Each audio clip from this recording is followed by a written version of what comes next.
제가 운동을 한 1년쯤 할 때까지 굉장히 운동이 재밌었어요. 매일 중량도 잘 오르고 근육도 잘 붙는 느낌이 들었었거든요. 근데 1년이 넘어가는 순간 벤치프레스가 80kg에서 90kg 정도 멈춰서 늘지가 않았습니다. 근육을 크게 키우려면 무게도 무겁게 들고 횟수도 많이 들어야 되는데 고작 벤치 80kg에 머물러 있으니 운동이 슬 재미가 없어졌던 기억이 있습니다. 오늘은 제가 벤치 80kg에서 100kg까지 증량한 방법에 대해 얘기해 보려고 하는데요. 영상 끝까지 시청해 주시면 벤치 증량하는 데 많은 도움이 되실 겁니다. 일단 먼저 세 가지 방법을 소개해 드릴 건데요. 첫 번째 방법으로는 세트 간 휴식 시간을 늘려줘야 된다입니다. 보통 헬스장에 나와서 운동하시는 분들 중 특히 벤치프레스를 하시는 분들은 아마 근육을 크게 키우기 위해서일 겁니다.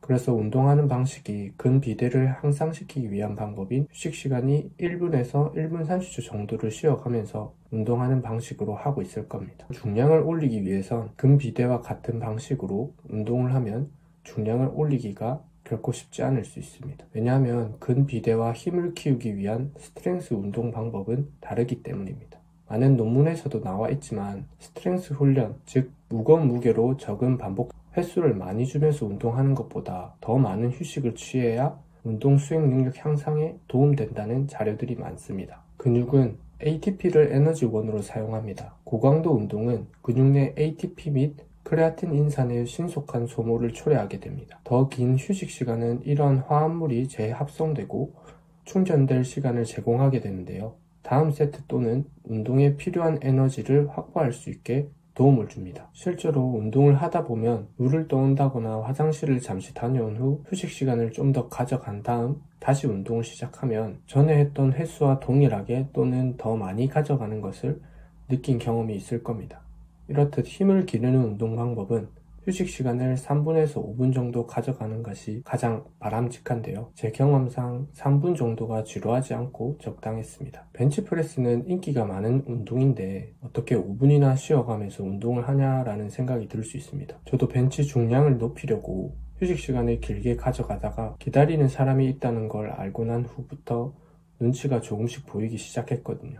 그래서 저 같은 경우는 제가 다룰 수 있는 중량의 90에서 100% 중량을 1세트만 하고 나오는 형식으로 합니다.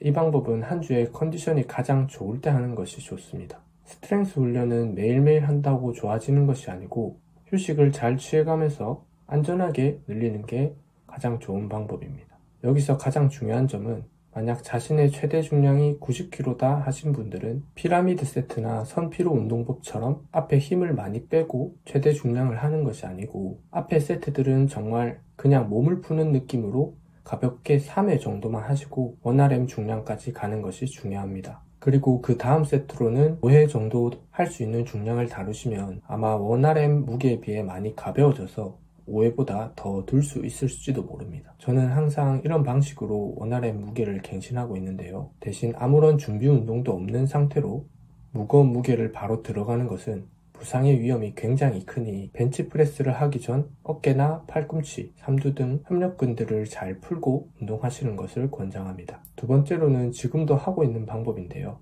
추천드리지는 않고 그냥 소개만 드리겠습니다. 본인의 자세가 안정적이라고 생각하시는 분들은 해보시는 것도 좋다는 생각이 듭니다.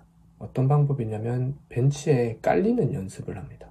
내가 다룰 수 있는 중량의 100%보다 한 5kg 정도 무겁게 해서 세이프 바가 있는 벤치프레스에서 평소 가동 범위보다 조금 짧게 안전하게 천천히 깔리는 연습을 합니다. 깔릴 거면 뭐하러 드냐고 할 수 있는데 저는 원RM을 갱신할 때 항상 실패했던 이유가 나한테 무거워서 그런 걸 수도 있겠지만 깔려서 다칠까봐 라는 두려움 때문이었는데요. 예전 헬스장 벤치는 요즘처럼 세이프 바가 없고 깔리면 그냥 옆으로 원판을 털고 일어나거나 배로 내려서 다리로 떨어뜨리는 방식으로 벤치를 벗어나야 했습니다. 그래서 중량을 올리기가 굉장히 무서웠죠. 하지만 지금은 세이프바도 생기고 안전하게 운동할 수 있는 방식으로 많이 바뀐 것을 이용한 것이 최대 중량보다 5kg가량 무겁게 들어서 깔려보자였습니다. 그렇게 계속해서 깔리는 연습을 하다 보니 최대 중량을 다룰 때 두려움도 많이 사라지고 부담감이 적은 상태에서 원RM을 잴 수 있어 성공의 빈도가 더 늘어났습니다. 그날의 컨디션이나 프로그램 주기 이런 것도 굉장히 중요하지만 오늘 이 무게를 들 수 있다 들겠다라는 각오를 만들어주는 방법이라고 생각합니다. 부담감이 있는 상태로 운동하는 것과 없는 상태로 운동하는 것은 분명 차이가 있으니까요.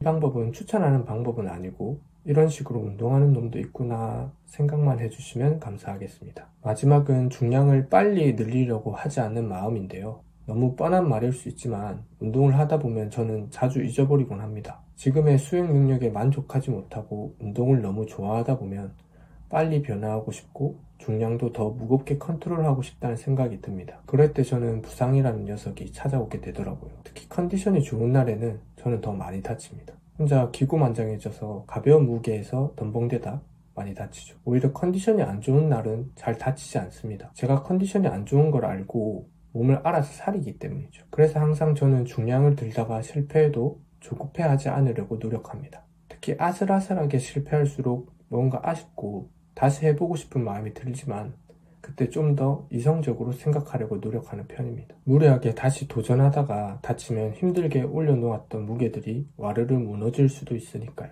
오늘은 저만의 벤치 증량하는 방법에 대해 말해보았는데요. 벤치 증량하는 방법은 여러 가지가 있겠지만 제가 지금도 즐겨 하고 있는 방법들을 소개해 드렸습니다.